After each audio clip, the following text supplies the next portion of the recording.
econ world, and women in leadership breakfasts. Found those informative and fruitful. I know those things are just closing up now. So again, we are waiting for a few people from those sessions. Let me run you through the inevitable housekeeping. A few bits I need to mention. In case of evacuation, the alarm will sound. Head to the nearest exit. No smoking anywhere. If you lose your badge, head to the registration desk.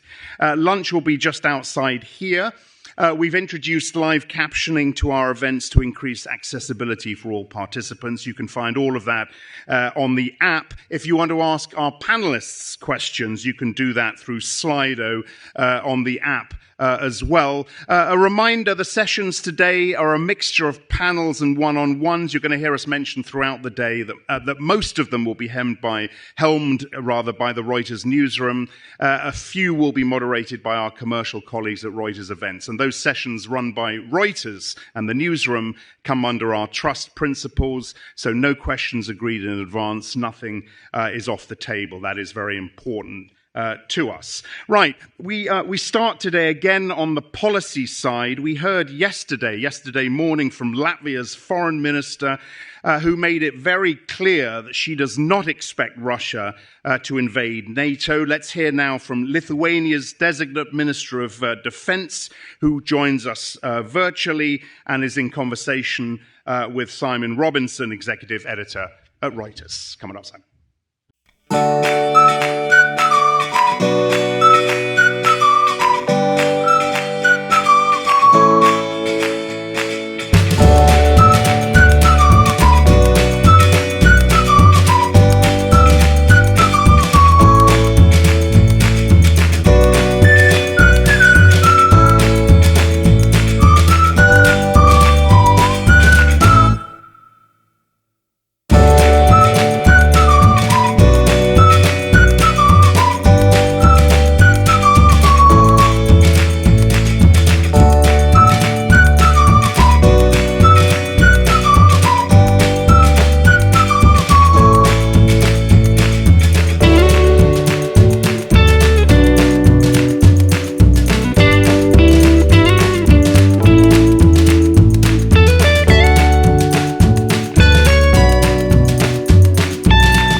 So you don't know him. Have you seen him on Fox TV?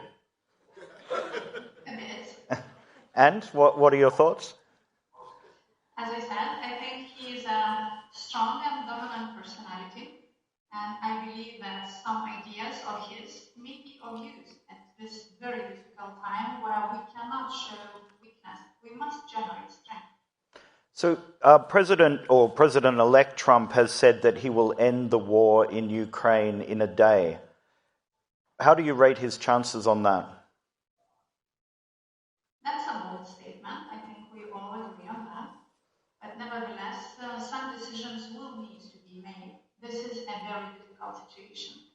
My only worry and concern is that if we have an illusion that freezing the war in Ukraine, because believe me, it's not going to be the end of the war, it's just a temporary stop. So if we believe that freezing the war will resolve this problem, it won't.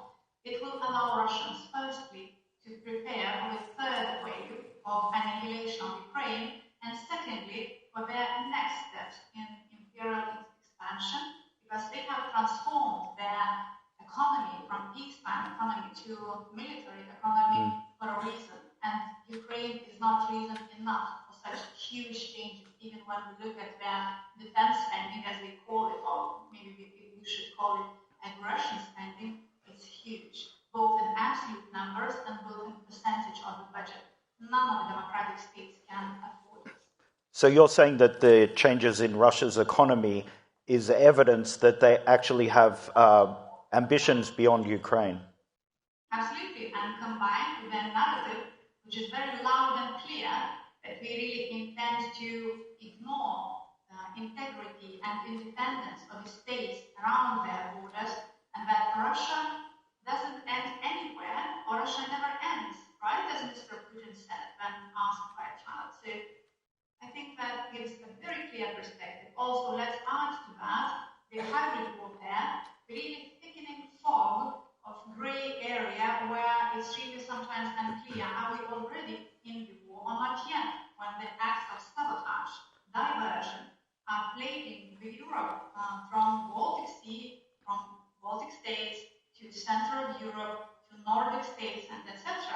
I have quite a long list of what happened maybe in the past couple of years, and it's impressive. So the organization, in a sense, that stands to block Russia's ambition is NATO. Ukraine has asked NATO to be able to join repeatedly over the last couple of years. The Latvian foreign minister yesterday told this room, this conference, that some NATO members want to wait until the new administration is in power in Washington. I want to ask you the same question I asked her. Why wait? Yeah, that's a good question. I prefer we didn't wait, but also we live in a real world and not that of a fairy tale. So therefore, we must understand that the largest countries in NATO have very complex interests, national interests and international interests. And I think one of the big mistakes of the smaller states was to believe that every and each of one of us is the center of attention of the United States or the alliance itself. I'm very realistic in understanding that Europe is not even in the top 3 of priorities of the United States. Priority number 1 is the United States, and then it's Taiwan, and then it's Israel, and then Europe. So realistically looking, we really have to combine those interests, and that means, first of all, that Europe has to pull its weight in defense funding. It's unfair that contributions of the United States are still so disproportionately large, so any pressure, for example, regarding Ukraine, should be actually matched by our own investments in our own security and security of Europe. And secondly, when we look at the situation, also we need pragmatic arguments, because for the United States, Europe is necessary in the intensifying confrontation with China. The war over Taiwan is coming. I think it's clear to all of us.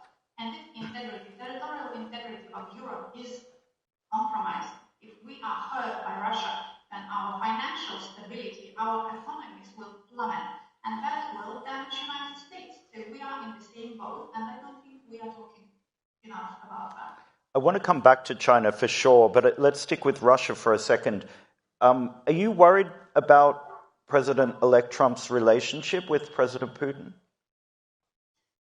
Well, there is one side of politics which is related to personalities. And yes, we have all heard that Donald Trump really admires strong, dominant politicians, men that have exercised power very openly. And that's not only Mr. Putin, but some others as well. But at the same time, politics is also about bureaucratic apparatus. It's about advisors. It's about the deep state. People that survive a lot of presidents and a lot of ministers, and they still carry on the weight of day-to-day planning and probably well, are more interested in survival of this world than we who are elected for a term and then sometimes we go, sometimes we return. So seriously speaking, what we see in this case is that guessing about what is going to happen based on, well, past behavior is, I think, like writing on water. It's not going to hold. I think that Mr. Trump really likes to win. This is very natural, and this is good. What he said also is that he's going to invest in defense spending of the United States and that he's going to raise the level of energy production, which is both of them bad for Russia. So I don't think we should worry too much only about personal sympathies. I think Mr. Trump is in a position too important to overlook the stability of the world, which still in large part depends on the United States. I want to ask about something very specific to Lithuania or to your region. In recent weeks, we've seen a number of undersea cables for telecommunications have been cut. Can you tell us anything about what's going on? Is it sabotage? Is it Russia? What's happening? So when we look at the pattern of these interesting events, when Chinese vessels who are actually unusual to our region start sailing in Baltic waters and then accidentally, one after another, cut, well, actually already 5 underwater telecommunication cables or gas pipelines. In about a year, it's 5.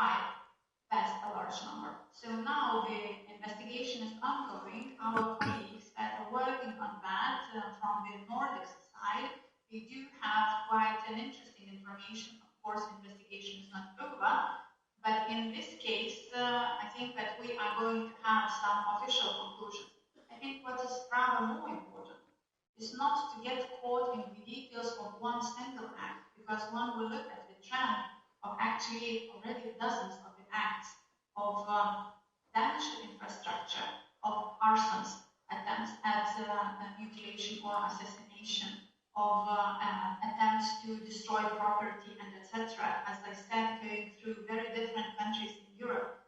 In my opinion, that is Russia trying to thicken the fog of us guessing and maybe being afraid to make bold statements and really strong decisions related to our defense, as we hope that we will be unsure, because according to, well, of course, the rules of democracy, you have to be absolutely sure who the perpetrator is to, to ensure retribution. But in this case, these are not anymore the rules of peacetime. We are entering quite a different era. What you're describing, in a sense, while NATO may not be at war with Russia, you are describing kind of a low-level conflict already. Absolutely. Our intelligence agencies all over Baltics and also in the Nordic countries, and I would say even in the wider formats, because when we had meetings of NB8 plus Poland and Germany, for example, in the formats of the National Security and Defense Committees, they all underline that we are currently in very intense stage of hybrid warfare, which is yet intensifying. And taking a look at the world map, where hotspots like wars, conflicts, or tensions that are already becoming conflicts and have a tendency to spread like wildfire, like forest fire, this gives a pretty clear idea that, first of all, Russia wants us to be confused who the perpetrator is in incidents like sabotage acts or diversions, but at the same time, they want us to disperse our resources and distribute our attention. We all understand that a modern man of the Western world has attention span of about 10 seconds and the ability to read 2 sentences in social media. I'm sorry, but that means that we also have to really work hard with our society so that we don't get lost, that we don't really lose the sight of what is actually essential at the moment and what the cost may be. So let's turn from the very large country right on your border to another large country you mentioned earlier, China. Your country, Lithuania, has had a strained relationship with Beijing for the last few years. And in fact, you were among a group of EU politicians and public figures that a few years ago were blacklisted by China, which essentially I think means you can't travel to China. You're kind of on a banned list because of your statements over human rights abuses in the Xinjiang region. Are you still on that blacklist as far as you know? I think it's forever, and actually how it works, it's very interesting that country which complained that it was not nice, basically saying to talk about Uyghur genocide. That was a resolution that I sponsored, and that finally earned me a position in this honor list of blacklisted politicians. They sanctioned not only me, but my whole family, so that we can never enter China, and any subject in China is prohibited of having any business with me or my family. That sounds exceptionally democratic. Another issue between Lithuania and Beijing has been that several years ago, Lithuania allowed Taiwan to open a representative office in Lithuania, which China objected to. What is the main, the main goal here of Lithuania in doing something like that? So first of all, we all understand that Indo-Pacific is a really important region, and Lithuania has always been a transatlantic advocate within the European Union. Relations with the United States was, is, and will be always of an utmost importance to us. We see that really the focus of attention of the United States is very heavily towards Indo-Pacific, and democratic countries there, democratic peoples there, is something that is really important to us. So working with Taiwan, whilst not violating any international or bilateral agreements, because this is representative office of Taiwanese people in Lithuania, so this doesn't violate anything. But the coercion that we experienced shows again that no, China is not a democratic country. China is really empire like Russia. And when we see now that Russia and China and Iran and North Korea have formed this quartet of chaos, very efficiently working together, supporting each other more and more politically, financially, militarily, then we are in probably for a very tough ride. And so we think that democratic countries, democratic regions have to hold together, because only that is our way to survive this, as I said, spreading forest fire. You said earlier with some level of certainty that China will invade Taiwan. You think that will happen? Well, United States Congress in the end of last year has published a report, congressional report on strategic position of the United States, which was prepared by both Republicans and Democrats.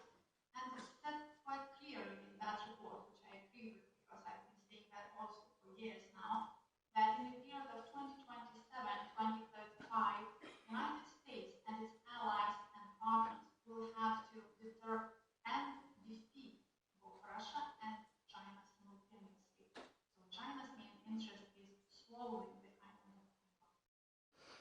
Let me finish, please, with a question that I asked the Foreign Minister of Latvia yesterday.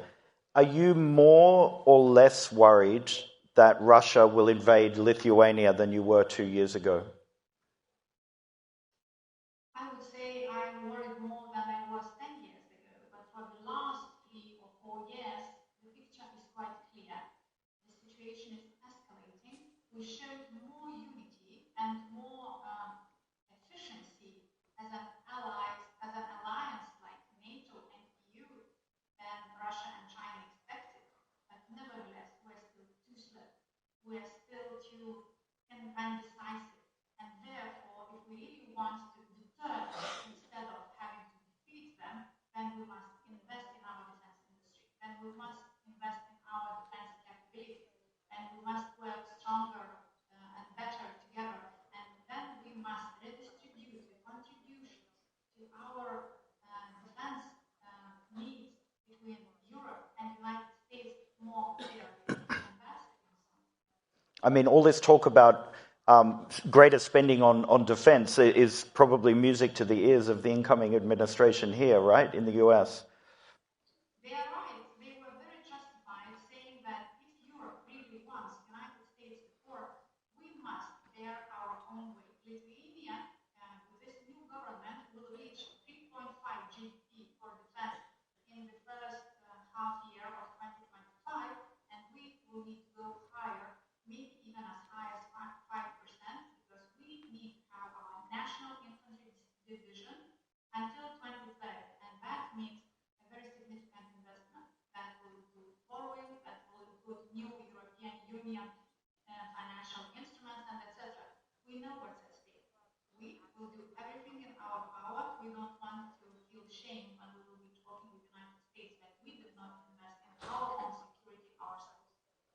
Tovile Shakalien, thank you so much for joining us today, and good luck tomorrow.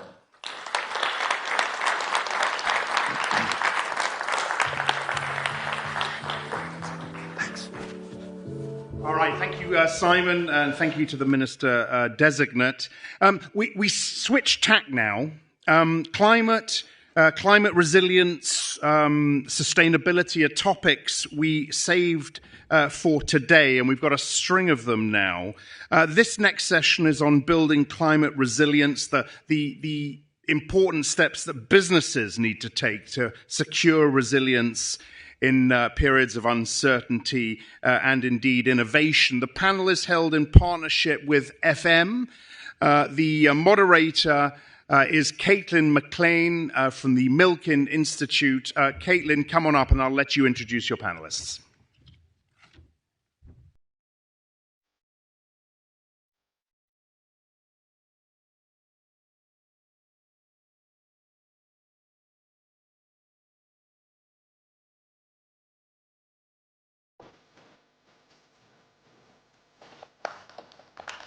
Morning.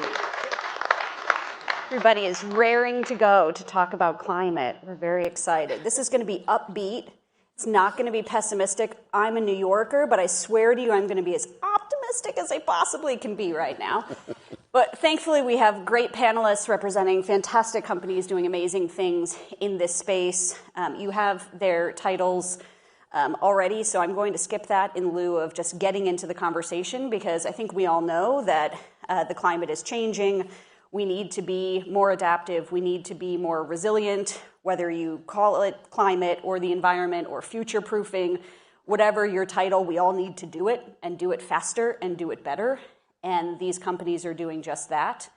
And so what we're going to talk about today is how they're doing that and how you all can hopefully partner with them or learn from them to bring that home to your companies. So let's just introduce ourselves here and talk a little bit about kind of where you are in your journey. We've seen companies for the past few years in particular make a lot of pledges, net zero pledges, which are important. That represents probably about 90% of global GDP at this point.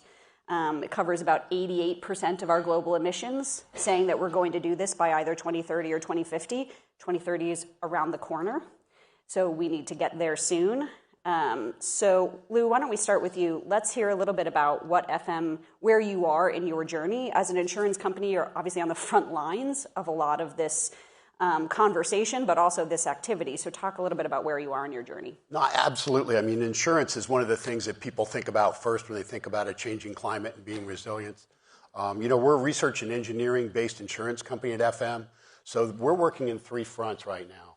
The first is making sure that we understand the hazards and how they're changing, the changing natural hazards, both now and in the future. The second is continuing to provide effective and reasonable engineering solutions to deal with those hazards, both in terms of loss prevention data sheets, in other words, what you do, and also if there's a product involved, having good testing standards through our FM approvals organization. All of those are available publicly, so any company can use that information. Any company can find a listed product to reduce their loss. And then third, what we're doing on our own operations to try and reduce our own footprint. And a lot of those things are focused around how can we reduce our emissions and be more efficient through our engineering process, even through the research that we do, all the way down to, our back office operations. Right. And so you talked about some of the companies having various needs, and Sarah knows this very well as working for an organization that is probably considered one of the harder to kind of transition. So Sarah, talk a little bit about where JetBlue is, having started pretty early on this journey, where you are now.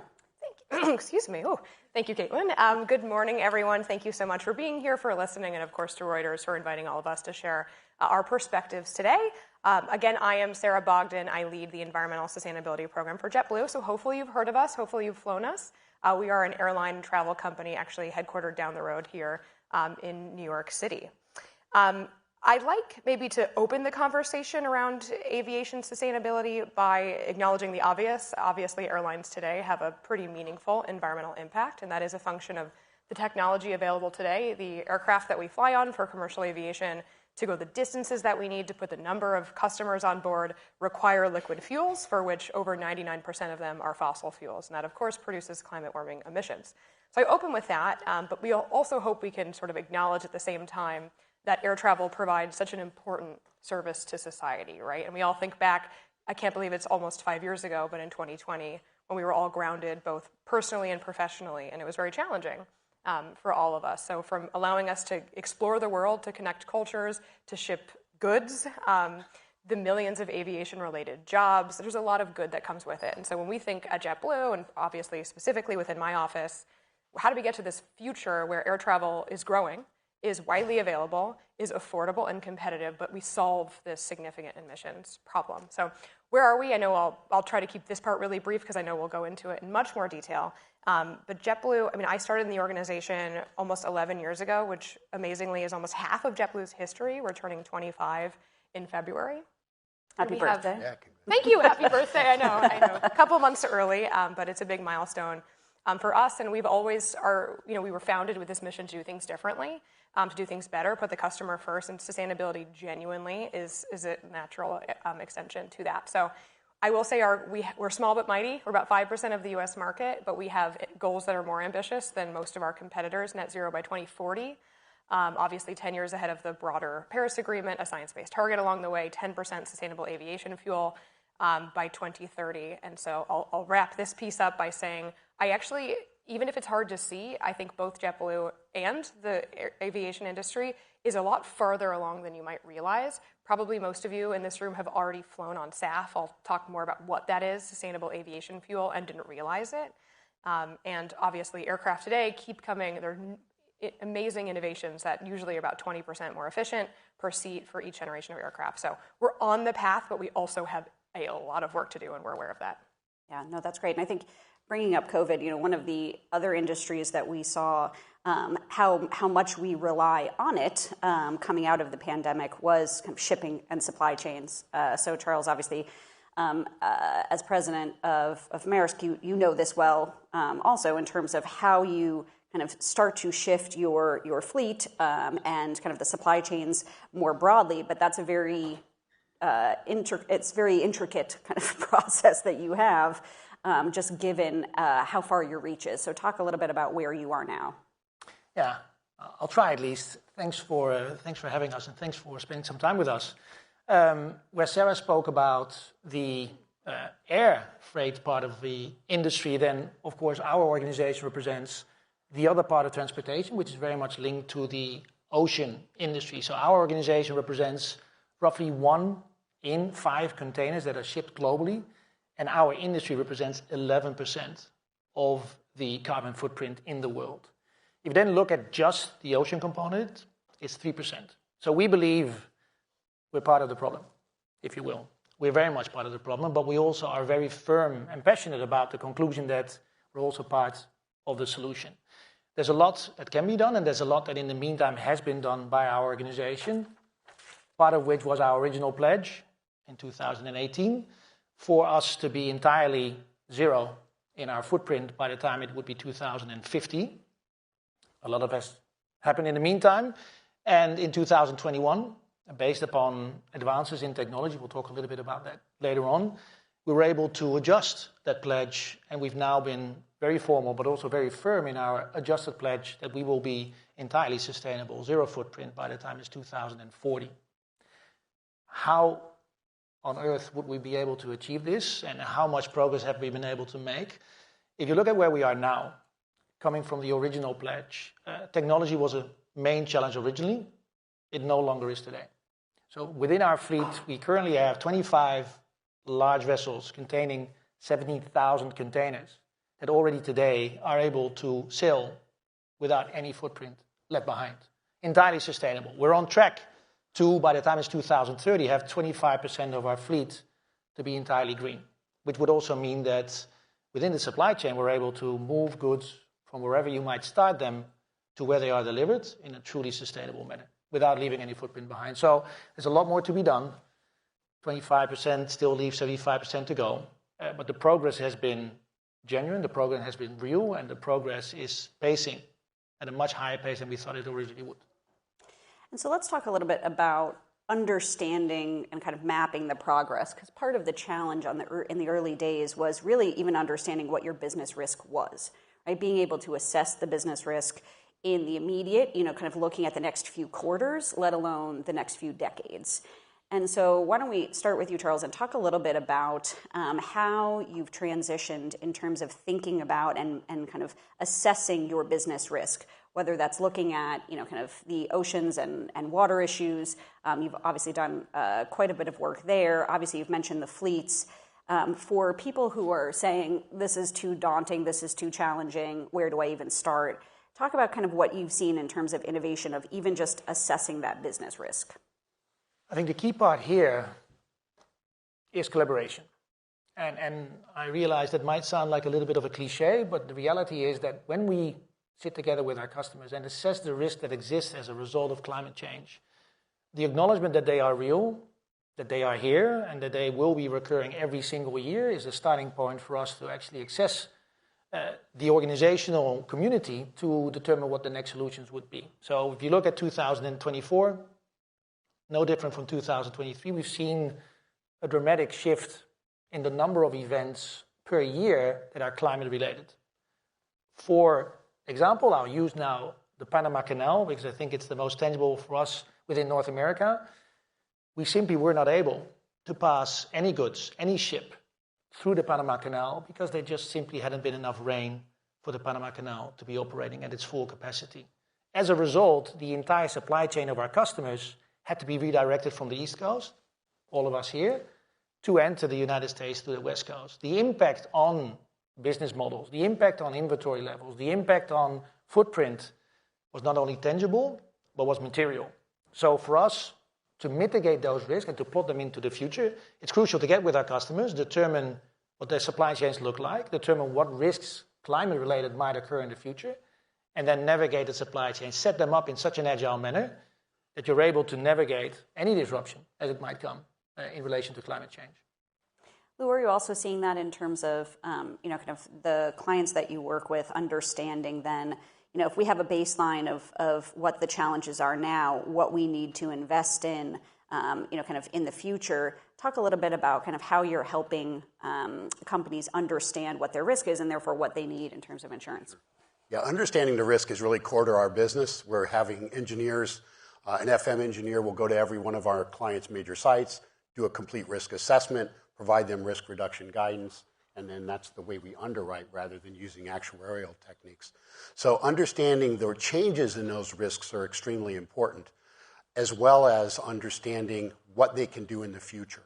So there's really two big pieces that relate to this topic. The first is, as our clients are moving forward to meet their own sustainability objectives, they're taking on new risks. And those risks can have unintended consequences if there's a property loss associated with them. A great example of this is hail damage to photovoltaic solar panels. You invest in them, they improve your sustainability until they're damaged, they have to be replaced. That's a major impact to your sustainability approach. Right. The second piece is understanding the future climate and being able to strategically plan for that climate. So what we have recently released, in 2023, we released a climate change impact report that's based on the best climate science around the world. We partner with the technical community all over the world. On a location-by-location basis, we can provide our clients with the 5 major perils, the percent increase given model variability and uncertainty for all of their major locations everywhere around the world for 2030 and 2050. So it helps them with short-term planning for 2030 and strategic planning for 2050. Right. So that's something we need to continue to build upon. The models are actionable. They're not precise. So what it allows a corporate risk manager or really all of us to do is think about, as a business, what do we prioritize? Where do we take those precious resources we have and invest them to most effectively deal with the business risk that we know we're all facing? Right. And so I'm going to transition, still talk a little bit about the risk, but then how it impacts financial profitability and kind of financial incentives. So Sarah, talk a little bit about, you mentioned obviously what the airlines are doing, sustainable aviation fuel. There are challenges there in terms of integration, but also success. As you said, we've all potentially flown on planes that are using it. So you understand the risks, but there are new regulations coming. There are additional risks that are going to be in place operationally and from a policy perspective. Talk a little bit about that and how that then, is a challenge in terms of that tension of, kind of risk and profitability. Brilliant. Maybe I'll start here. For those of you who don't work in sustainability or at a corporation on a daily basis, I love this question because I just want to remind us that we're talking about climate risk imposing financial risk to the business. And often in a sustainability program, usually it is the right thing to do, good for future generations, but that's never been the way that we frame it with our senior leaders or in a boardroom. And so an airline obviously has a range of climate-related financial risks. To name a couple, I'll do three very quickly. We could go on and I know. on. I'm just thinking of my TCFD report and my ESG report. Okay. One, I think, being related to potential loss of customer demand. We know individuals are concerned about climate change. Will that change their flying behavior? Maybe we're seeing it a little bit less from the individual customer, but we are seeing it from our corporate customers. And they've already changed their flying and their travel behavior as a result of the pandemic. And so, but we also, our business partners have their own net zero target. And so that, as flying for many of them is a portion of their footprint, and so that puts risk to our business. The second piece, as you said, is environmental policies. We were speaking about this a little bit before this session. So here in the US, we are fortunate to have an incentive-based approach that essentially brings down the price of sustainable aviation fuel. There are both federal and a couple state-level programs that actually has been very successful. We have some of the most SAF globally, and are pointed to by many nations, many other airlines around the globe as this is something that's working. But alternatively, starting in different regions in Europe, we have sort of more of the stick approach, where there are SAF mandates starting in January of next year and then ramping up over time. And you can think of it now as just a new SAF fee, a new charge that airlines have to pay to the fuel producer to comply. So these are real risks that impose new costs to the business, for which this is why we've always been so proactive. And let's prove we're doing this and we're taking this work seriously and we get it. And then the other piece, you talked a bit about physical risks. I would love to touch on that. I think as an airline, we're unique in that, to my knowledge, we're the only industry operating at about 35,000 feet. And so obviously, I'm trying to think of a couple others, but obviously extremely sensitive to weather changes. I'm sure all of us have, unfortunately, spent some time at an airport, from winter storms or hurricanes. And so we have, it's fascinating where obviously we're seeing a higher frequency and intensity of extreme weather that is extremely costly to airlines. So a number of initiatives. I'm not sure I actually answered the question. Well, no, I think that's, so those business risks, obviously then there is, as you said, a cost associated to them.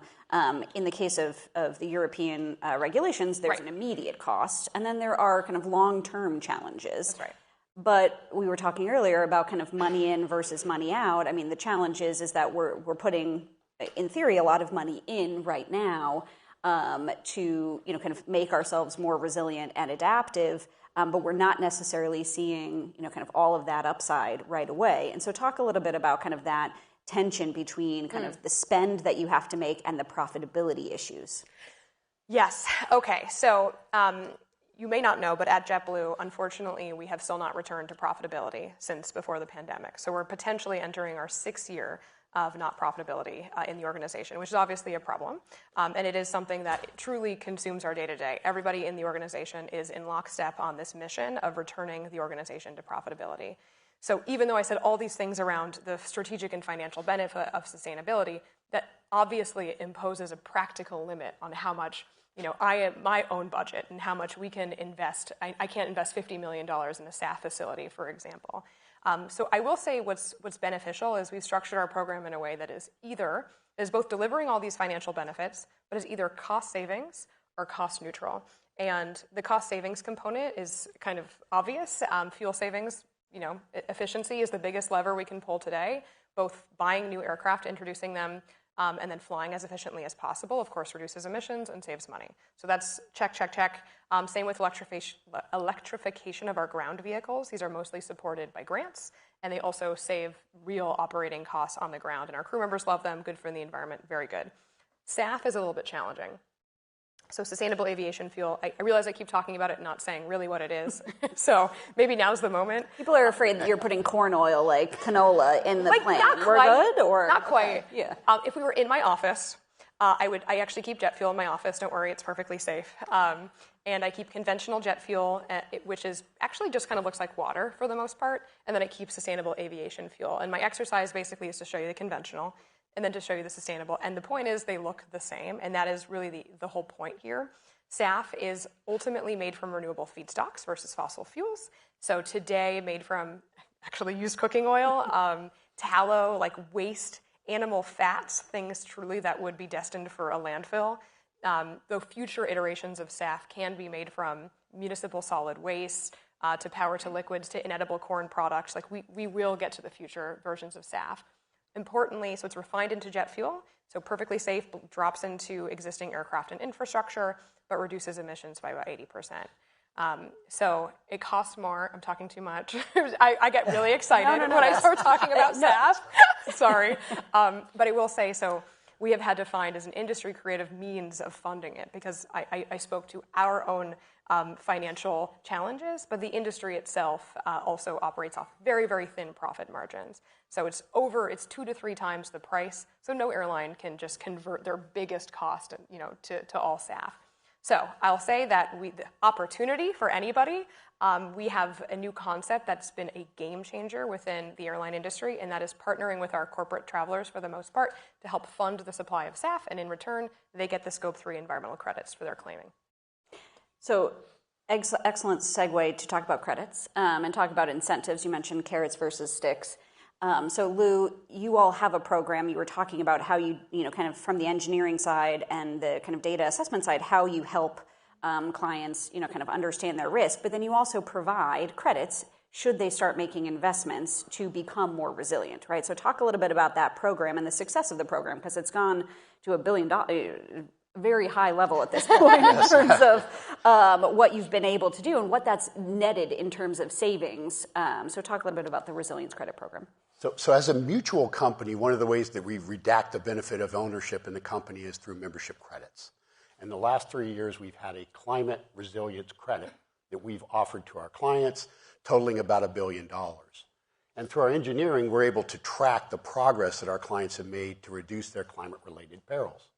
And we've been able to identify $30 billion of reduced loss exposure throughout our client base from that $1 billion investment. So a corporate risk manager can take that credit and apply it to something that will reduce their climate-related exposure, and the payoff of 30 to 1 is pretty good. I think that's sellable to a CFO. So I think the big key here is to how to turn these risks into opportunities, how to flip them upside down. So the little breakthroughs that you make by reinvesting those breakthroughs in progress that you can make that's sustainable and business savvy, if you find that sweet spot, then you can really turn that risk upside down. And I think the resilience credit is our best example of that. Can I ask, in terms of, kind of looking at what that actually means in terms of what they shift or what they invest in, I'm curious what the percentage is of things that obviously affect their individual assets or their portfolios of assets versus also the community, right? Because some of the challenge of resilience is that even if you're a building here in Midtown Manhattan, if you don't get flooded, that's fine. But if the streets are flooded, generally no one can get to you. And so the question then becomes, are you really resilient if your single asset is resilient? So how do you kind of navigate that with your clients? Sure. So the first thing, I'm glad you mentioned flood, because flood is the number one climate-related peril that businesses are facing. It does more damage than any other. It's the most frequent hazard, and it's the one that's increasing the sharpest in a warming climate. So flood is very important, and when you keep the water away from your facility, it goes somewhere else. And so we have flood emergency response plans that we work with our clients to implement. Our clients are part of the community. So it's really when you can bring that public-private partnership together to reduce the flood exposure, whether it's civil works or whether it's regional protection measures, that's extremely effective. Right. So those are the kinds of things that require investments. They're long-term investments. So there has to be that lack of short-termism and that long-term kind of paced investment to make progress there. Charles, I think you also would, I would imagine, face this challenge too. You mentioned the Panama Canal. kind of you can do the most possible with your fleet and all of your operations, and if you can't get through the Panama Canal, you can't get through it. And some of that is weather related, but if you look at the port infrastructure in the United States, some of that is because of our aging infrastructure. So talk a little bit about where you see some of the need for investment to ensure that you as a company can truly be kind of resilient to climate. Great question. And actually one of our largest challenges that we see in front of us, given the fact that we see the challenge of our vessels becoming green as a relatively simple one, and we'll sort it out over the next 10 years. The challenge of the adjacent infrastructure, the challenge of the port terminals, the challenge of the grid in terms of electricity have popped up as a much more nascent, a much more important challenge over the next 2 decades, where if you think about the investment, if you think about the growth that the US economy is going through, the current infrastructure, and we'll stay close to home, if you just look at Newark or the port terminals here, they will not be able to sustain the growth at the pace where we are going today. So the need for investment for additional port terminals along the coast is clear. The need for additional investment for what then comes out of these terminals is clear. And that's not just the infrastructure of rail connections, that's not just the infrastructure of warehouses, but it's the infrastructure of the electricity grid. Our primary headache, my primary headache, if you will, unexpected, we learn as we go, has been the electricity grid charging stations for our electric vehicles. We were quite bold. We thought ahead of the game. Let's deploy 500 electric vehicles, 500 semis in LA, in New Jersey, and in Chicago. The reality, I have those 500 today. Only 150 of those are actively being used. Why? There's not enough charging infrastructure. There's not enough charging infrastructure where I need them, where we need them. And as a result, as much as we would like to render some of these legs sustainable, as much as we would like to make the entire chain sustainable, right now we'll need different parties to come together to think about how we solve some of these challenges. So it's an issue. Have you seen any interesting here or abroad kind of public-private partnerships then? Because traditionally that's publicly funded, especially here in the US. However, there is a business need for it. Yes. And so the question is, how do you engage the private sector in that? You can't pay for everything. That's certainly not a financially sustainable suggestion. But we do have kind of highway fund here that paid for roads when companies needed roads, and now you need charging stations. Yes. So what do you see as kind of an interesting example, or what would you like to see in terms of a public-private partnership in that way?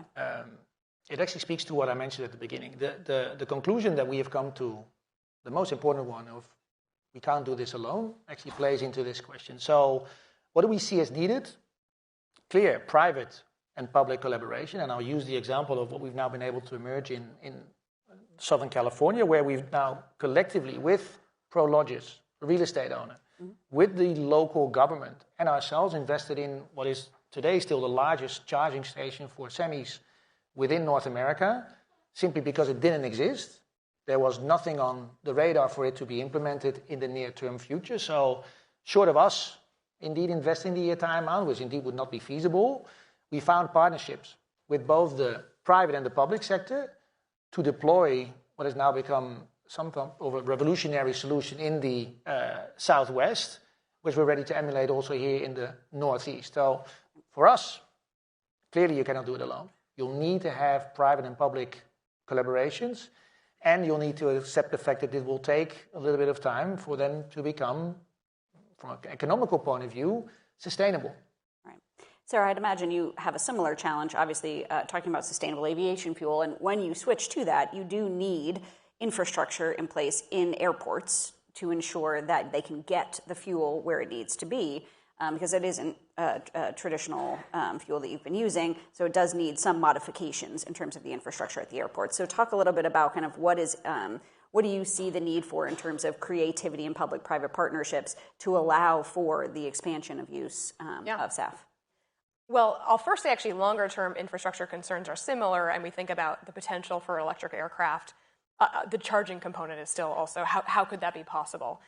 So that's something we think about. But the good news with sustainable aviation fuel, and I certainly don't mean to undercut all of the work that our fuel providers put into producing the fuel and blending the fuel, and then ultimately connecting that to a pipeline.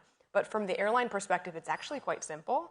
And that is the beauty of SAF, right, is that you truly inject it into the pipeline. It has to be blended first, just due to, I'd say, overly cautious requirements. So up to 50% neat SAF combined with 50% conventional jet fuel.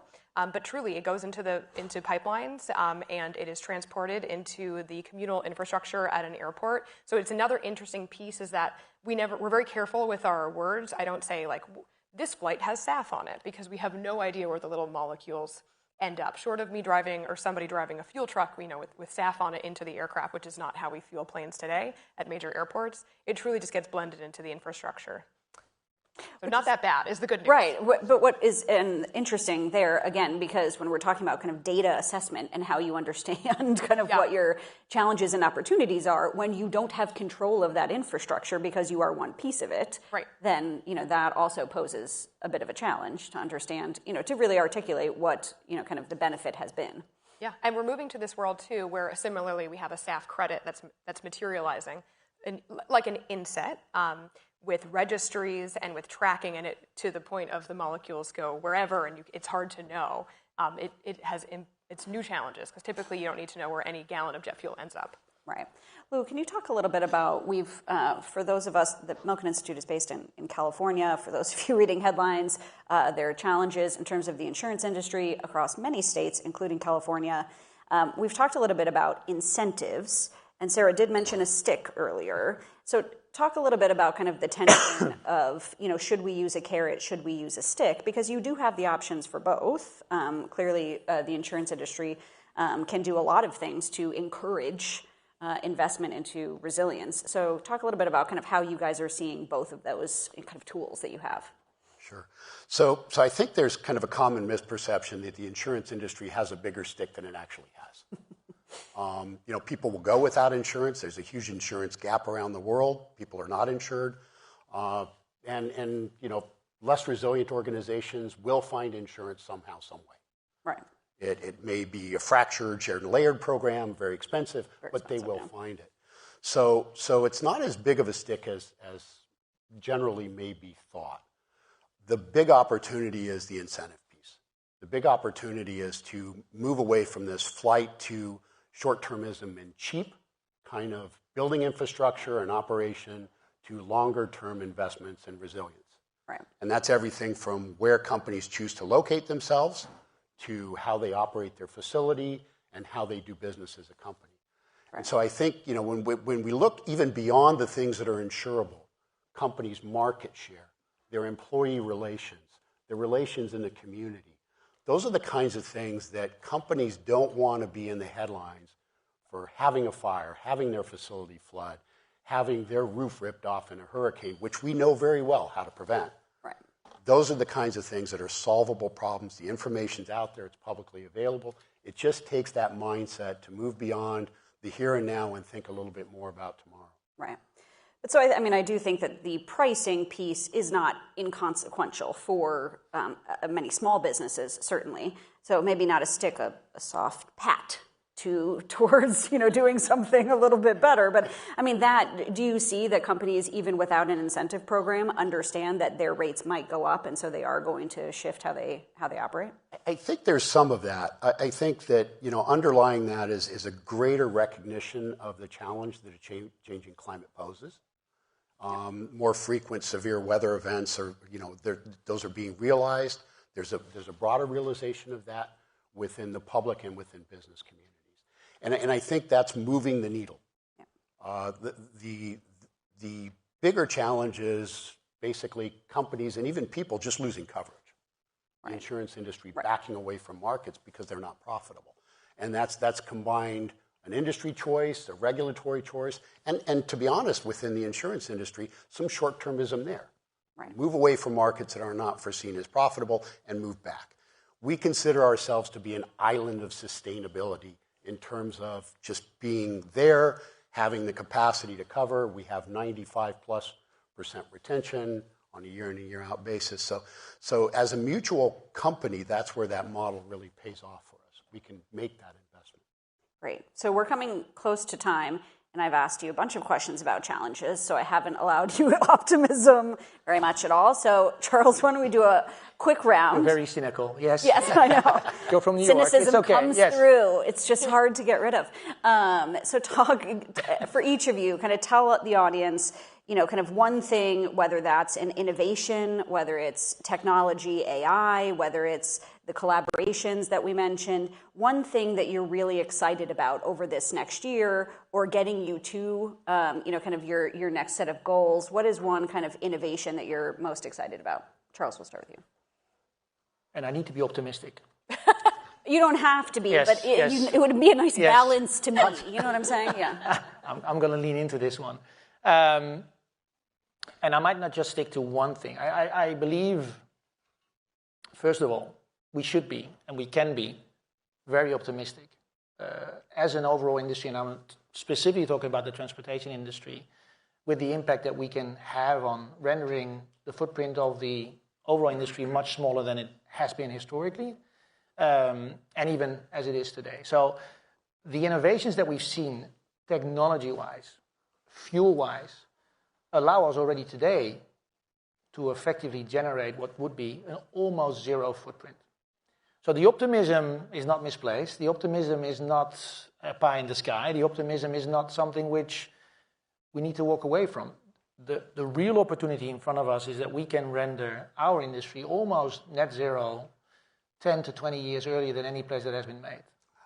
The challenge, and then I'll be a little bit more cynical, the challenge for our industry is leaning heavily on allowing our customers and allowing the industry to make the right choice in an easier manner. Whether that's sustainable air fuel, whether that's marine fuel, the price differential today between what is the right choice, the green choice, and what is the bad choice is simply too large for companies to make that choice, considering the margins on which they operate. So the last part of optimism that I'm working from is that there is a genuine regulatory drive within the global space that introduces sticks, some of them quite painful, that almost by definition will force the industry to make the right choice simply because it will now reach price parity. So it will be the same cost to buy sustainable air fuel. It will be the same cost to buy sustainable marine fuel. If that point is reached then from an international marine organization, that proposal is on the table in April and we believe it will be accepted. Amazing. We'll get to a point where you can become truly sustainable much quicker than we originally thought. Yeah. Optimism about regulatory process is real optimism there, okay? So you asked me to be optimistic. Exactly. Yes. Sarah, when do we go to you? Awesome. Yeah, I'll just use this as an opportunity to share an initiative we're very excited about. So obviously we are here in New York. New York is, of course, a global hub of commerce and innovation and culture, but a place that has never had a regular supply of course, my favorite thing, sustainable aviation fuel, until next week. Brought to you by JetBlue, thank you. Oh, yes, of course, no. But truly, for the most part, SAF has been in California, and now a handful of new states. Mostly just it follows where the state-level programs are. We still don't have a state-level program here in New York, but for JetBlue, we ultimately decided we're not going to let policy slow us down. We are New York's hometown airline. SAF needs to be here. We are going to enable that. And the structure of our contract, this is a call for partners. Anyone wants to talk to me after, is a minimum and a maximum. So we can reach the maximum, which is 5 times our minimum required amount, pending the number of corporate partners we can find to help fund the SAF. So we're excited. So any corporate partners in the room, call Sarah immediately. Lou. So I think the big opportunity and the innovation is really from an impact perspective in energy. We've talked about renewable energy. We now look at, both Charles and Sarah have mentioned electrification. I think if we look in the future, we see what I call mass electrification, everything being electric. And that poses some challenges, but also some opportunities. The challenges is fire is still the number one source of property damage. As important as climate is, buildings and businesses still are more damaged by fire than anything else. The number one source of ignition for fire is electrical. So as we move to more electrical systems, we need to have smarter systems involved in those to make sure that we're catching fires early and putting them out when they're small. That's a technology opportunity. The technology's there. If we look down the road, we're all excited about AI. It takes a ton of energy to be able to do this. Yes. So when we look at meeting our current energy demand and the forecast of energy demands for AI, we start to look beyond the traditional renewables of maybe solar or wind to small modular reactors and think about how those would play out and the opportunities there. A lot of technology advances there. We're certainly working with our clients as well as manufacturers on the more traditional renewables piece. We now have a number of photovoltaic panels that are listed as FM approved. Obviously, we don't make them, but we certify them for hail, fire, and wind. So resilient photovoltaic panels that are listed under FM approvals. And so now as we look beyond that to wind turbines and potentially small modular reactors, we want to take the same approach. Get those things out that are tested, certified, that are proven to be resilient, that companies can count on, that are really wise investments. Amazing. So you have the technology there. You have fuel to get you there. If you need to get on a ship, you know where you need to go.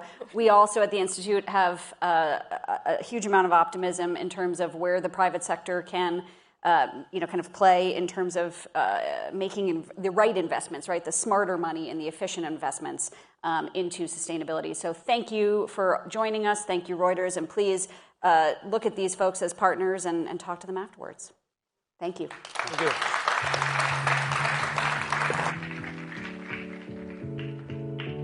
Thank you very much indeed, Caitlin. Thank you to the panel.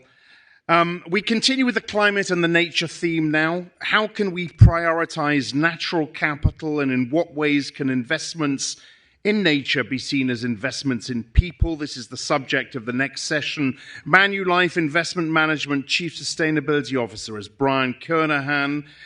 He will be in conversation with Rochelle Carey, and this interview, I must add, is held in partnership with Manulife Wealth and Asset Management. Come on, Rochelle.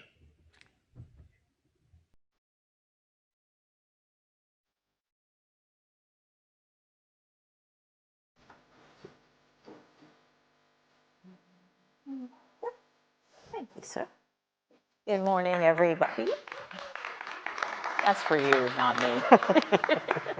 Good morning, good morning, good morning. So, if you have seen the latest global risk report from the World Economic Forum, you know that nature capital the loss of nature capital is one of our highest risks. That is about the environment. That's also just about personally our health. So that is why we have to explore the connections between nature, longevity, and economies as well. They all go together. Here to have that conversation, to explore what all of that means, is Brian Kernahan, the Chief Sustainability Officer for Private Markets at Manulife Investment Management. What he does there is he leads their global sustainability platform in public and private markets, has done this for 12 years of a 29-year career, and he holds the Certified Wildlife Biologist designation from the Wildlife Society. The most interesting person in the room, without a doubt. But let's jump into this, Brian. I think there might be people in the room who maybe haven't heard the term natural capital, and maybe when you do, maybe the first thing you think of is climate, environment, and they're all connected, but just define the term natural capital. Thanks, Rochelle, and thanks to Reuters for having us. So let me start with nature, and then I'll move to natural capital, because nature, I think everyone has a sense of it, but let me give you the expanded world view of it, which is essentially everything in the world, living and non-living. And that is significant because when you think about natural capital and kind of the movement of it, it really is a way to talk about nature and everything that the planet provides in an economic way, in the language of economics. And so by putting the word capital on there, we tend to just think differently. And so if you look at a definition of natural capital, it's really the Earth's balance sheet in a language that I think would resonate with this community, right? Which is what are the natural stocks the natural resource stocks or assets that nature provides and the services that come from them. And it includes all of those. It includes wildlife. You heard I'm a wildlife biologist, so I've been studying this for quite some time. But it also includes air, water, land, plants, et cetera. And then the services that they provide, whether it's the cleaning of air, the flood mitigation along coast. So if you just start to think bigger than the park that you may experience coming here, and start thinking about the water you drink and consume every day. That is natural capital. It's a capital source. It's finite to a degree. We use it, so we have a balance sheet where we can take from it, which we're doing too much of by many accounts, and we can give back or add to it, deposit back into it through restoration or regeneration of the nature, the natural capital that we require. So this dynamic is really a conversation that has taken hold in the last really 5 years, even though some of us may have been spending a little more time thinking about it in the past. The connection to climate, to the broader environment, it's also an important element because climate change, as the previous panel just described, has really consumed a lot of our thinking in this. But the fact of the matter is climate change is an impact that's happening on nature, the atmosphere, the air we breathe. So it really comes back to nature being the umbrella, even though I think that the dialogue has kind of created climate as everything. If we don't have nature, then we start to suffer things like the clean air, et cetera, that we're trying to solve for within climate change. So have you found, though, when you frame it that way, and when you explain, as you just did eloquently, what natural capital is, do you find that maybe that's a way in to get people to be a little more open-minded, whereas some of the other terms, unfortunately, while they're facts, are politically charged? When you say things like, in the environment and climate, it shouldn't be, but it is. But when you describe it that way, do you find that that's a way in to get people to listen more? We do. And so, the audience that we primarily are talking to are institutional investors, but even our shareholders. And there is a certain amount of recognition that nature means something to everybody. It doesn't have the baggage. Unfortunately, the decades of climate change have created some really heated discussions. And I think while we think we're over some of that and we're really focused now, we're still not going to be rid of that baggage. If you reframe this and talk about something that everybody requires every day, every minute of their day, which is natural capital, and how it and the impacts we have on it could affect things like climate change, it's actually an easier conversation, and people don't seem to turn off so quickly with it. That's good. So as you said a moment ago, you described natural capital as the Earth's balance sheet. And we're not doing so good in that regard. Liabilities do outweigh assets. So tell me some meaningful ways that businesses or governments can do something about that economic deficit. Yeah, so we do take a little bit of a play out of how we've addressed climate change with how we're thinking about nature. And I'll just say that really they're two what we would consider kind of twin crises related that the globe and the planet has to face. The real starting point for doing something about it is the same as what we defined in climate change, which is understand it better than we do today. We talk about this as understanding an individual's, or a business's, or a government's impacts on nature. Do we really know the impacts we're having? We talk about, do we really understand the dependencies? I've said to many audiences, it's analogous to do we know where our milk comes from, the cow or this grocery store? In the developed world, it's often forgotten that it comes from nature. And that may be simplistic, but knowing that and taking stock of that is really, we think, the first step in this. And it's not dissimilar to climate change. We had to define it, you had to disclose it, you had to create a lot of reports, which is what my team does a lot of these days. But the point is that until you measure and understand something, you can't manage for it. And so we're very keen on bringing in my world, the investment community and the corporate community along this journey of taking stock of their dependencies on nature, the impacts they're having, and from there you can start to talk about what you can do to deposit a little bit more in that account. Okay. Let's talk about individuals, us, to make this much more personal.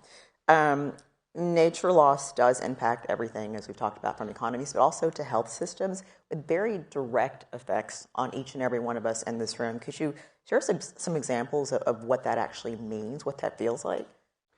Yeah, so the reason we talk about connecting nature to people is because of that reality. I'll start with water because I think it's something that everyone can kind of just think about your day. and what you do individually with water. And then we'll think about it in the global context, right? So let's think about water availability. We in the developed world, we in the US, likely take for granted the fact that you can turn on the spigot and water's going to come out and you're going to be able to consume it. That's not the case all over the world, right? And so while we've seen, and I'm terrible at memorizing statistics, but some 40% of progress towards making sure that the world has drinking water. But that still leaves, I think, somewhere in the 700 million to a billion people that don't have drinking water. Now, think about the changes that are happening to the planet through climate change, through other degradation in nature, and that number isn't necessarily going to get better, right? Because if we have more, it's finite. If there's less of it, then people will ultimately start to feel it. And then if you take that beyond the drinking capacity of it and just the use of it, the story gets much different, right? And so there it's water to grow the food you need, water to provide to the communities, water for the environment. You know, there will be a point where if we don't start taking stock of and understanding it, it will begin to have a systemic impact on the economics, on business, et cetera. Now let's go to the other aspect of water and people, which is contamination. We assume the water is going to be drinkable. We assume the water is going to be safe to use. But if you think about, again, the relationship to climate change, you know, plenty of evidence starting to demonstrate that as you have these massive storm events, and increasingly so, you have a higher risk of contamination of the water that is on the planet today, whether it's through Legionella or E. coli or Salmonella. So now it's not a question of if you can get it, it's if you can get it, is it going to be clean? Because have we had an impact on nature to the degree that now we have a contamination impact, which will directly affect people. And so that dynamic, you can kind of just take one stock of nature at a time and really start to look at that. You can think about it from the air and the contamination of air. And, you know, the previous panel I was listening from the back talked about fire, right? And creating, you know, contamination or greenhouse gases is, I think, what the context was. But it's also about the particulate matter that is going in the air from climate change and increasing fires and so forth. So I won't go through them all, but I hope you're starting to see that if you just take one piece of nature at a time, these impacts will come back to individuals and our ability to live longer, healthier lives. So while we're living longer, we're questioning as Manulife, are we being healthier? And is our planet able to support our ability to live longer and healthier lives? We would suggest we need to put some attention to it. Okay, so in your role at Manulife, investment management specifically, give me some examples of how investing in natural capital assets create benefits for society, for people, for individuals, for the environment. Why invest? Why? Yeah. So we're the largest manager of institutional capital for timberland and agriculture globally. And we're very proud of that partly because the attention on those asset classes now have become quite important. And I'll use them because they're, again, more tangible, but we also see nature show up in many asset classes. But as that manager of nature, we kind of have that front row seat. So if we think about a forest, you probably think first about the cutting of that forest down for products that get produced. You may not like the cutting of the forest. You may like it, you love it because you realize that's where toilet paper comes from. Whatever your position on it is, you get that there's a forest and it's providing something to society. That's natural capital. Ag's the same way. Food you eat, whether we like how we grow food or not, it's a necessity. But what often gets lost in this and what this dialogue is allowing us to do, it's allowing us to talk about the benefits to people and to society from these natural stocks because we do understand them. So in our timberland and our ag business, all over the world, you know, these are assets, forests and farms in rural communities. So let's talk first about people. Our people live in those rural communities. They're a part of the local communities. The economics of those communities are often driven by the ability to use that forest. And if you're going to use it, and we've been using them for 40 years, we know that to use them for another 40 years, you've got to be sustainable, replant, et cetera. So put nature back when you take it. deposits and credits to your bank account. Same thing with ag. Then you talk about the environmental benefits, which is a lot of people don't understand that forests all over the world clean the water that they drink, right? And New York is part of that, right? Part of the wastewater system of New York comes out of the Catskill Mountains. And it's naturally allowing us to not have gray infrastructure cleaning the water with chemicals and so forth. You grab it, it's cleaner coming in, then you make it more usable. So there's a natural benefit that many people don't understand from forests and agriculture that directly impacts the environment. Carbon is stored in trees and soil. So you're removing carbon, not putting it into the atmosphere, speaking again to the climate change. So you can tie direct benefits, and that's the easier to comprehend than if you think about the biodiversity in these forests, right? And you think about where most of our pharmaceutical companies get kind of the inspiration for the medicines we use come from the exploration of nature and making sure that the biodiversity that's out there is able to kind of inform what we do relative to pharmaceuticals. I could go on, but I won't. Well, I have a great question from someone in the audience. It says, if the most vulnerable people to natural capital deficits happen to wield the least economic potential, how do you engage individual investors to care? Like when you were giving the example of there are millions of people that don't have drinking water, those people don't necessarily have a voice. How do you get the big people to care? Yeah, it's a great question. Again, the climate nature thing, I'll just pick on for a moment. So you all are probably very familiar with New York Climate Week and the Convention of the Parties, or COP for climate. Well, there's a similar effort for biodiversity and nature. COP 16 was just had down in Cali, Colombia. We were there. It's where governments have also come together to deal with this. And this question that's being raised is very much front and center on the nature agenda, which is how do you have a just transition for a more positive, nature-positive world, just like we talk about a just transition for climate. And frankly, one of the things that came out of the biodiversity COP was a recognition that indigenous communities need a voice at that table.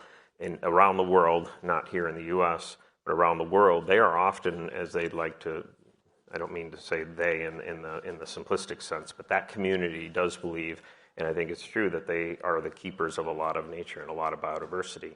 And they have a lot of historical knowledge that we frankly take for granted. They have a seat at the table now because those governments in that body of the COP decided that that's significant and we need to make sure that their voice is heard.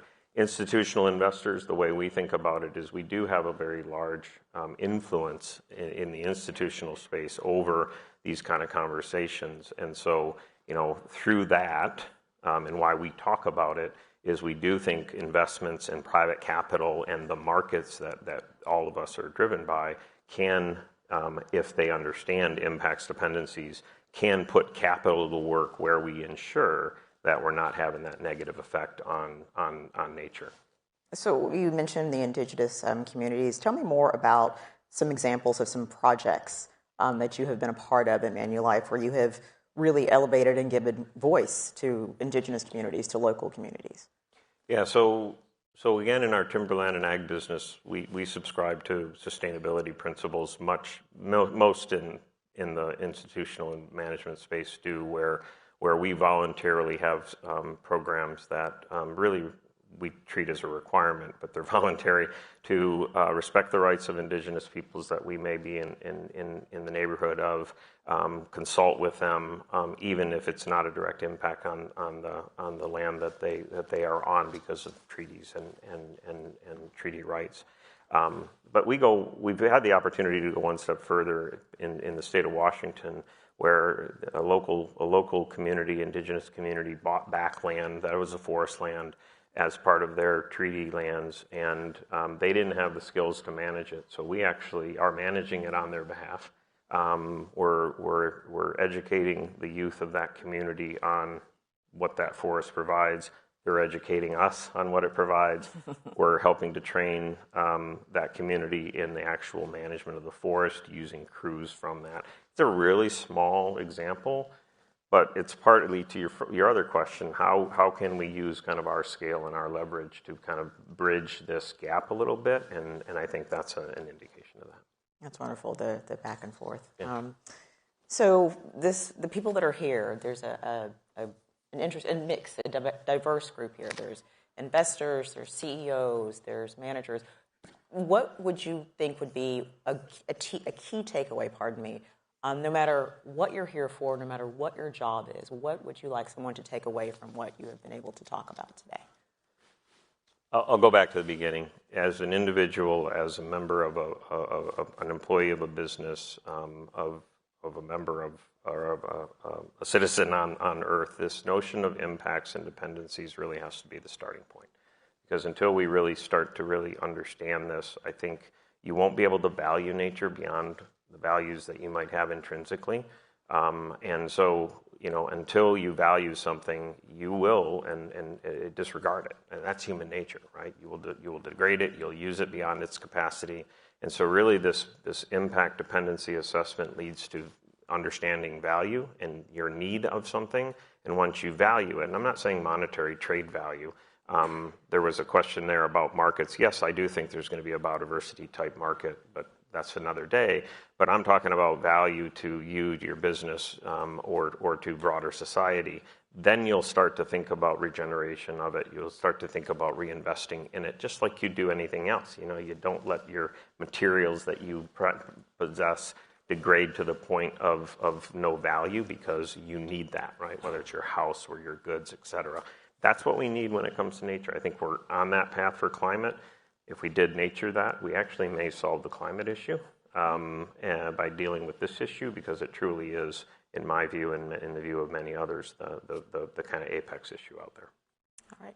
Brian Carnahan with Manulife. Thank you, Brian. Thank you.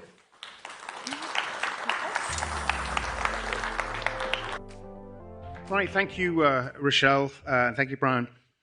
Let's throw healthcare into the mix now and the risks that climate change poses to our health. How bad is it? What's being done to address it? Reuters global editor for Health and Pharma, Michelle Gershberg, will host this conversation and will introduce her panelists. Michelle, come on up.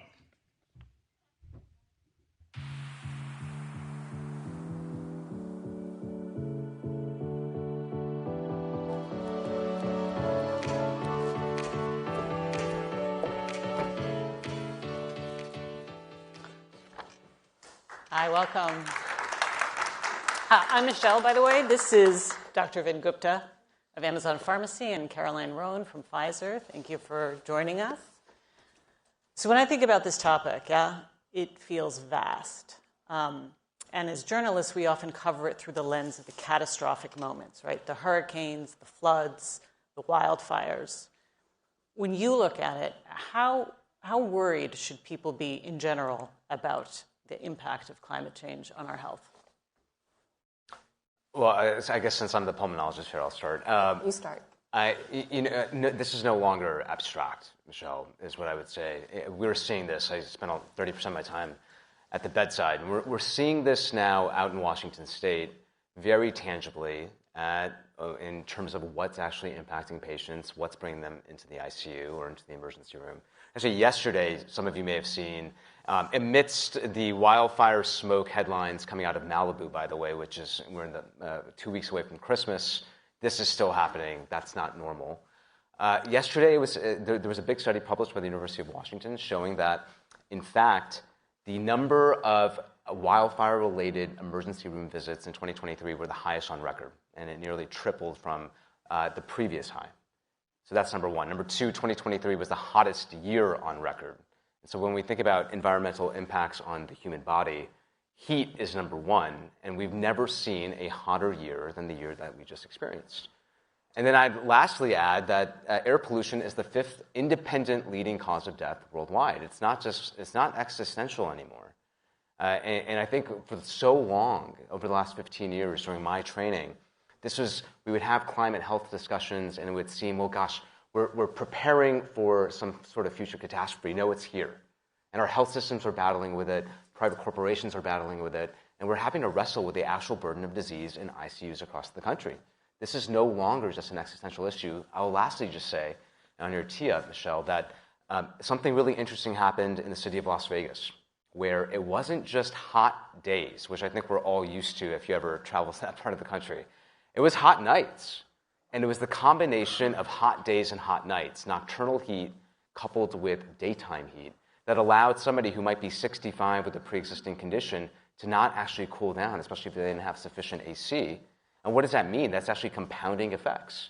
You can't cool down the body, the heart rate doesn't go down, and ultimately what happens is you have somebody that needs to go into the hospital with heart failure or COPD exacerbation. So it's not just daytime heat, it's nighttime heat. We're seeing these real impacts right now. Michelle, maybe before I answer your question, classically trained, right? If I could just take a moment, Caroline from Pfizer. When we think about our work in climate and health, we have to orient that in how we think about our commitment to the environment, which started more than 20 years ago with greenhouse gas emission targets. We still have that. We have a net zero commitment.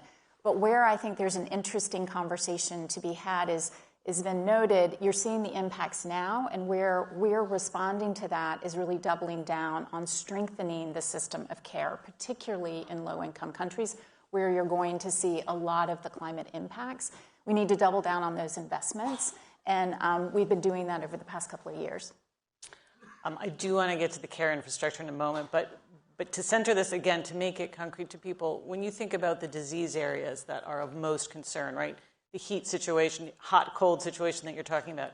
Is this chronic conditions that you're talking about, infectious disease? Like, how do you weight the various risks? Sure, no, and maybe I'll start, Caroline, please improve.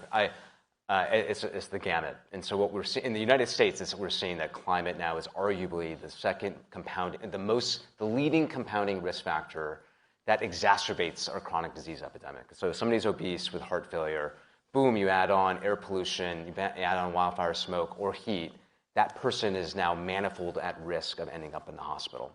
But now we're seeing, we were just talking backstage, we're seeing now perhaps a new respiratory pathogen in places like the Congo that we know is part of a nexus of places geographically where animals and humans interact. And that spillover effect is prevalent and could potentially be prevalent in a place like the Congo. So what do we do? They're calling it disease X for a reason. We have no clue what's going on.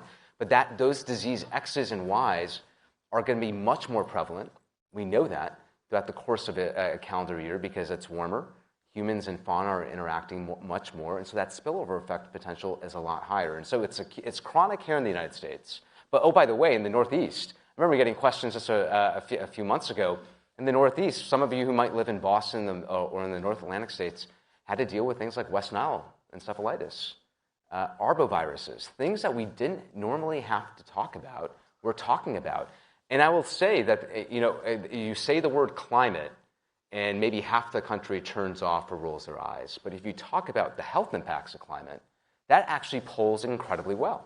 People are willing to hear and receive the message across partisan lines on the ways in which ways in which dirty water might be impacting their health. Polls the best.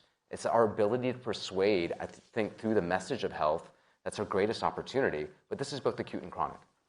And I would just echo that, which you know, covering the globe, that we talk about the dual burden. So it's infectious disease, it's non-communicable disease. We see both coming together. And in these weaker, less resourced countries, you have that dual burden hitting the healthcare system and the providers. And that's really proving to be a huge challenge. And that's where we believe we have to kind of take one step at a time in this vast arena and break that down and try to improve the experience of healthcare for those patients who are seeking it. How do you think patients need to think differently about this, right? So if you're saying, all right, I know the storm is coming, we're expecting 3 weeks of extreme heat. What should they be doing differently? What should their doctors be advising them to do differently? Well, we're seeing that right now actually happening. And I cited Las Vegas for a reason, because they now, multi-stakeholders in that city are doing something really interesting as a proof of concept, I think, for the rest of the country and potentially for many parts of the world that are impacted by these environmental threats. They're doing early warning systems where, hey, there's going to be a heat wave here, the likes of which are going to be unpleasant. Make sure you're dialed in from an environment standpoint at home. Get it as cool as possible. Be proactive on your refills. I represent Amazon Pharmacy. These are things that I think we as a company recognize we have a unique role where we can be helpful there. Get their refills in on time. Make sure you have a 90-day supply when appropriate. Have visibility on health threats that might be environmental so you can prepare. It's not just a hurricane, Michelle. It's your point. I think that's the common conception when weather-related events may impact our livelihood. It is a heat wave. And so we're seeing now those that are higher risk, especially those that might be, say, a commercial insurer that's caring for patients in the city of Las Vegas, will be doing proactive outreach. It's happening as we speak.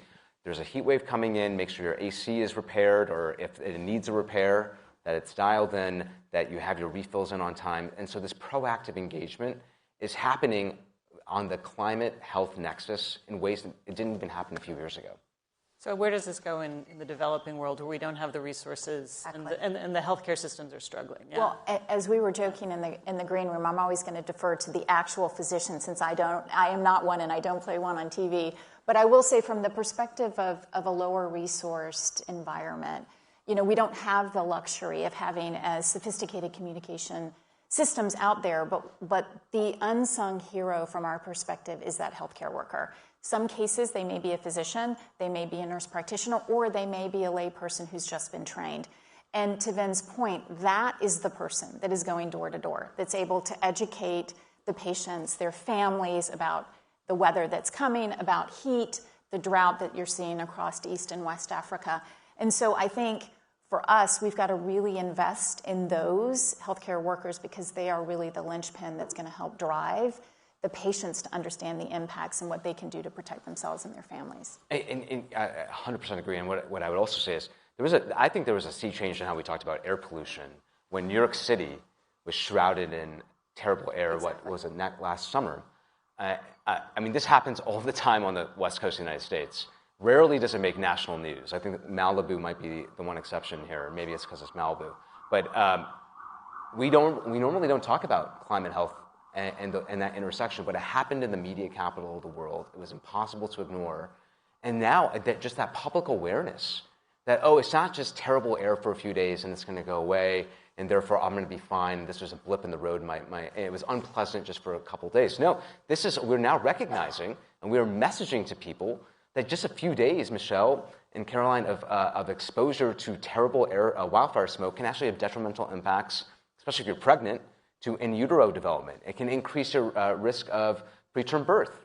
It can impact your immune system. Just a few days of exposure.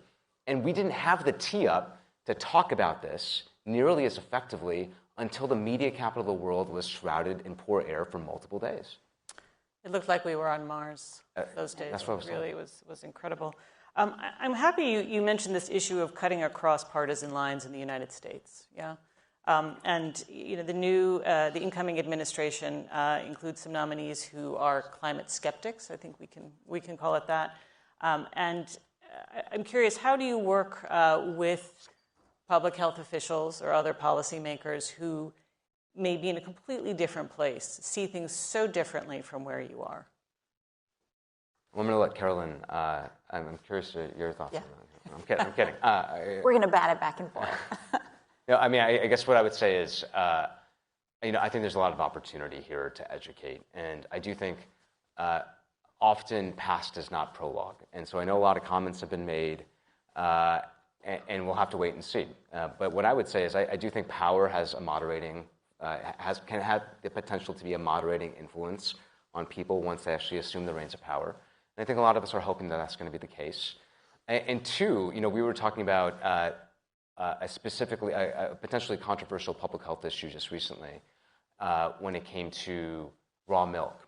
And my comeback to that, because there is a health component to ingesting raw milk, is that a lot of Americans actually think over half think it's actually safe to ingest raw milk. And I think a lot of us, when we have these discussions, whether it's climate and health, whether it's something else that might be controversial, immediately might have a reflex response, Michelle, that is othering the other side. But there's a lot of people out there just don't realize that something like that is not good for you. And so I do think whether it's climate and health, whether it's something controversial, whatever other battles we might be waging in the next 4 years, we have to stop, take an opportunity to educate, understand why maybe somebody views something in the lens. And then also I would say, so try to have an informed discussion.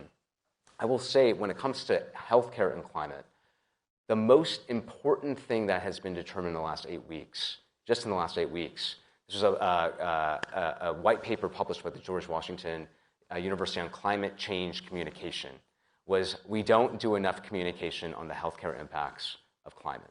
We just don't do enough of it. And so do we do any? Outside of engagements like this, I think we're doing much more of it to the general public in the last 5 years, but it's just been the last 5 years, probably picking up over the last 2.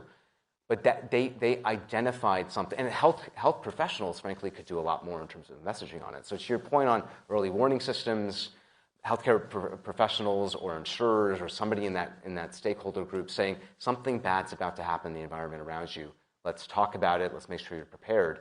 There's an opportunity to lean into the health message for climate that I think bridges the partisan gap. So that's one. But then two, also just understanding where they're coming from, and I think trying to make a rational argument to engage. I think from our perspective, we're focused on the task at hand. And the task at hand is that what unites us as human beings is that we want quality health care for our families and those that we love. And most administrations across the globe want that as well. So we're going to find the areas of common ground, and we're going to continue to double down on those investments where we can make a difference. So RFK Jr., in light of this conversation, he says we need to focus more on chronic conditions, right? We need to make the baseline America healthier. But as you know, he also cast doubt on the safety and efficacy of vaccines. Is he an ally in this or an obstacle? How do you see it? I think I'm hopefully he's an ally, and I think some of the comments he's made, I'm really optimistic about, which is food safety, really tackling in a meaningful way. We'll see what the details are, the chronic disease epidemic, but the fact that that's the lead, I think that is the lead. That's what he keeps coming back to. As a physician, I will say, if that's the focus, fantastic. And we all want to work together. That's bipartisan. Let's lean in there. Obviously, I think that there's a lot that we can do when it comes to, what does that look like? Is that, what are the specifics there? It's not clear. So I think let's give him a chance to, if he's the nominee, gets confirmed, let's give him a chance to actually put some policies into place, because I think we can spill milk all day talking about this. Let's see what he does. But I do think that focus there is correct. And he would have a lot of allies if that was really something he doubled down on. So I don't like the role of armchair pundit. What I like to go back to is we work across all parties in the United States, and as I said, globally, as a global company with boots on the ground in more than 100 countries, we're going to roll up our sleeves and we're going to find common ground. And I believe that's possible, as you note, Ben. And we're going to work incredibly hard to ensure that the innovative ecosystem that drives vaccines and new medicines is robust and healthy. And then we're going to do with all of our might, work to get those out to the patients who seek to, who seek to improve the lives of their family members. And we'll do that with anybody who has a like mind. And what I will also say is, just to build, Caroline, on your point, he talks a lot about lifestyle, about activity. And we need examples of that much more. But then he also talks about early detection. And that's something that I will say at Amazon we focus a lot on is, there's so many people across the country. I mean, Caroline, 90% of people with uncontrolled hypertension have no clue that they have uncontrolled hypertension, which is, by the way, the leading risk factor for death and disability worldwide. I see this in my clinical life. People come in with heart attacks and strokes for a reason. They do not know that they have a silent killer. And that's been a focus of a lot of this platform. We don't know. We need early detection, early treatment if appropriate. We need to focus on prevention. Fantastic. But when I think about ways in which, Caroline, to your point, Pfizer, all comers are potential collaborators. Same thing at Amazon. And if there is an effort here where we can scale our approach to healthcare, which is trying to do as much as possible in the at-home environment, because I think, by the way, patient behaviors have changed over the last 5 years. I've seen this. If you can get your medications delivered to home, if you can get a telehealth visit easy and seamless for a low acuity condition at home, and you can marry that with treatment, fantastic. And by the way, that reduces carbon footprint because you don't have to drive in.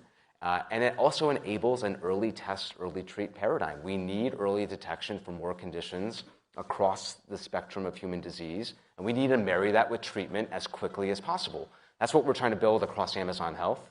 And I think that really jives with a lot of these themes that you're hearing about now. Focus on holistic health, prevention. That just doesn't happen in our federated, very centralized but federated health system model today, where you have to drive in, it's frictionful, we can do something that reduces the carbon footprint, that leans into some of these themes that we're hearing about from our highest officials, and I think do so in a really collaborative way.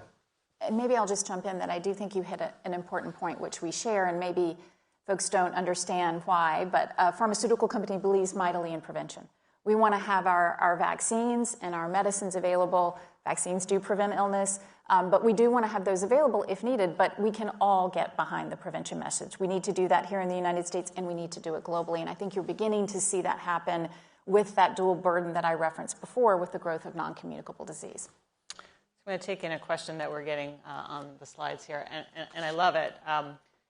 What efforts are Pfizer taking to develop temperature-stable medicines? And I just want to add, one of our more popular stories this year was just a little kind of explanatory piece that said, what happens when my medicines get hot during an extreme heat wave? You know, how are they protected in the delivery truck? What if it's sitting on my stoop?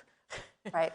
Well, first of all, to reassure everyone, we are a highly regulated industry, and that is a good thing in the context of the safety of our medicines. It is absolutely critical. If you don't believe your medicines are safe, you're not going to take them. That's not good for us. That's not good for you. As a prescribing physician, you want to know they're safe. So we have an enormous effort underway to do stability studies across our entire portfolio. But maybe I'll pull out one example because I think this was really top of mind during the COVID-19 pandemic. You may know that mRNA vaccines, of which Pfizer had one, required what's called deep cold chain. It was a really cold environment that those vaccines needed to be stored in. And initially, there was a lot of concern about how that would happen in lower resource settings and in developing countries. And our partnership with Zipline, the drone delivery company, which we have been working on in Ghana, because we had that relationship, our engineers just got on the phone and they figured out how to create a small capsule that could be placed in the drone that was temperature controlled for deep cold chain.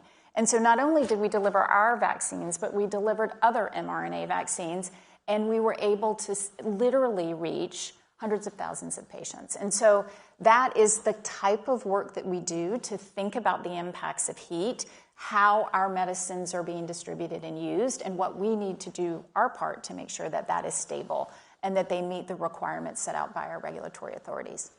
And I will say, when it comes to how do you create a health system that's resilient across the spectrum of the patient journey, from triage to treatment, and the temperature stability piece, the R&D sort of elements of that, defer to Carolyn at Pfizer.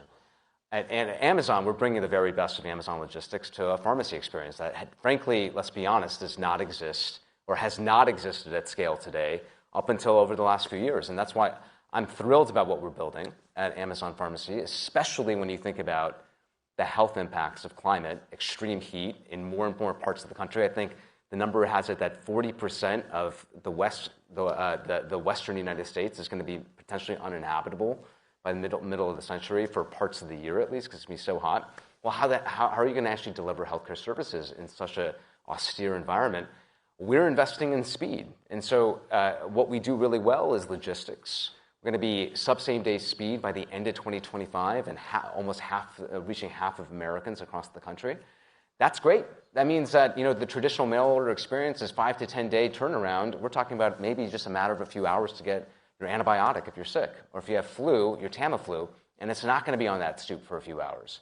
And so we're recreating the standard of care that patients, frankly, are used to in a brick-and-mortar urgent care setting in the at-home environment.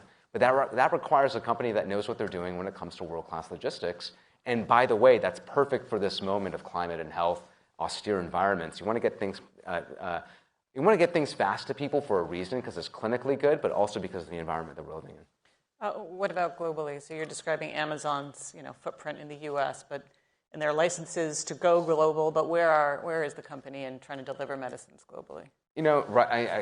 Nothing that I can announce or speak to today, but I would say that we are a global company that, outside of the medicines sort of purview, do India, for example, parts of Western Europe, we have something a very similar experience, but not in the pharmaceutical space right now. I do want to just note a little data point from the World Health Organization, which estimates that by 2030 we'll start to see 250,000 additional deaths globally every year related to climate change. So a lot of responsibility here, for sure. How do you think other industries should be thinking about this, right? For their employees, for their customers, like sort of a large question, but still, where should they be putting their investment, their thinking around this? So I'm going to double back down on the system of care. And I think in global health, we talk a lot about partnerships and cross-sector partnerships. And Ben and I were just talking about that, in terms of our relationship as companies. And it's somewhat overused, Michelle, by all accounts, but I think it is critically important, and climate offers us a great opportunity. Not only do we have the example that I noted with Zipline, but we're also investing in small to medium-sized enterprises all over the globe. These are entrepreneurs that are seeing an issue locally, and they're creating a solution. And they need help scaling that. They need help understanding how to reach more patients. And so I think if we can take our hats off and have more of this cross-sector dialogue, it will begin to also infiltrate our global institutions, and that's where we're going to find the magic. And I do think, as we talk about these very sobering statistics and hearing you reflect what's happening in the U.S., particularly in the West, it feels heavy and overwhelming. And where we're going to get out of that cycle is if we find those areas of opportunity and possibility.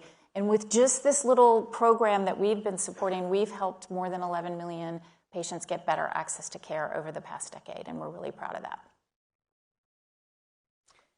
Is there a role for AI here? And I'd like to be evidence-based when we talk about it, if you don't mind. Yes, well, of course. I mean, we're already building in artificial intelligence to how we deliver. And so our entire logistics network is built on or is informed by large language models that allow us to figure out what's the fastest way to deliver a package from point A to point B. In our pharmacy business, we use artificial intelligence to safely ingest prescriptions into our home delivery ecosystem so that we can get, again, that focus on speed, get prescriptions to people as fast as possible. And so I do think that for a logistics company that's trying to make sure that we have the safest, highest quality pharmacy in the country, which I think we do, all of it is built on the backbone of artificial intelligence and machine learning tools to make sure that what people have experienced in a retail pharmacy environment is replicated, but frankly improved upon digitally. And that allows us to go the extra mile. And so you were asking sort of what do other industries need to do? I'm seeing some questions here about the broader healthcare industry. The fact of the matter is by 2030, there's going to be far more need for healthcare services than there's going to be human capital to supply it. We know that. And we've been talking about this healthcare workforce crisis for a very long time. But how are we going to actually meet the need that's going to exist by 2030 with this convergence of climate, health, untold potential threats that we hear about all the time? It's going to be on the back of technology that patients and providers trust. And so that's where I do think artificial intelligence in the clinical setting to help make better decisions. We know that artificial intelligence tools at the point of care can actually help clinicians make a better diagnosis. Are we going to do that? It can maybe help inform a better interactive chatbot experience to somebody who might have a low acuity condition, wants to be routed to the right point of care. It can help pharmacists do more. Frankly, I think we underutilize pharmacists, and we're going to need more pharmacists to do more things. And so that's how we're thinking about it. That's how other entities in healthcare are thinking about the use of artificial intelligence. Reduce misdiagnosis, allow other cadres outside of doctors and maybe nurse practitioners to actually care for patients safely. So increase scope of practice. And then also, from our standpoint, from a logistics standpoint, actually do speed as effectively as possible. I'm going to bring you local for a minute. It's a little bit of a pivot, but I feel like I have to ask. So last week, just a few blocks from here, actually, we had an act of violence. An executive at United Healthcare was killed. And what we've seen since, there's a lot of questions, right, that are still being explored about the motive, but we've also seen an outpouring of angst about the healthcare system, anger, frustration, and I'm curious, sort of as leaders in the healthcare industry, how are you thinking about risk within the industry, and also, frankly, that response from people in the community? So maybe I'll start. First of all, I just think it's a very sad and heavy moment. It was a tragedy epic proportions. And you think about the families affected, and I think we're just still reeling and trying to get a handle on actually what happened. In terms of the comments online, I will only say that I think all of us are taking a step back and trying to understand what's happening with patients and their experiences. We always do that at Pfizer. I know you do that at Amazon. But clearly, there's a larger dialogue that needs to happen, and we're going to be taking our time to try to understand exactly what happened and understand that feedback and see where we can play a positive role. Vin, over to you. No, exactly. I mean, I couldn't agree more. I mean, I'll say as a clinician that two things can be true. One is our health system needs to be better. I think we all agree on that, and there's a lot of things that for decades, this is not new to the events of last week, which horrifically tragic. There's a lot of things that should cause a lot of outrage by many of us. That's why we're building what we're building at Amazon, because we think that we can be part of a better solution. So there's a lot of inspiration and frankly motivation out there to have a better system in place, and I think we're seeing the signs of that. It's also true that that should not have happened, and so there cannot be this false moral equivalence in our public discourse. And so I found, again, just me looking at this as an intensive care doc, seeing some of these inequities play out, not just over the last week, but over the last several decades, that the events of last week are unacceptable. I'm worried about, when you talk about risk, I think we should all be worried about this sort of notion, will that be normed? Is that type of reaction going to be normed, and are there going to be copycats? That is unacceptable. We need people to speak out that false moral equivalences must not be accepted.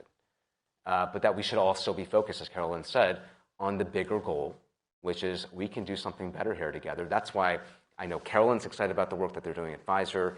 I think Amazon is a part of a broader solution for a better healthcare experience. Test to treat is but one of them. But that's what we need to be putting our energies towards, not false moral equivalences. Thank you both so much. Thank you to the audience as well. That went by fast. Yeah. I will go then. Thank you very much indeed, Michelle, to Vin and Caroline. A fascinating and a critical conversation. So thank you very much again. We're going to take a coffee break now. It's going to be about 30, 40 minutes. Coming up after that, NYC President, Spain's Foreign Minister, Bank of New York CEO, and lots more. So join us again in here at 11:40. Thank you very much.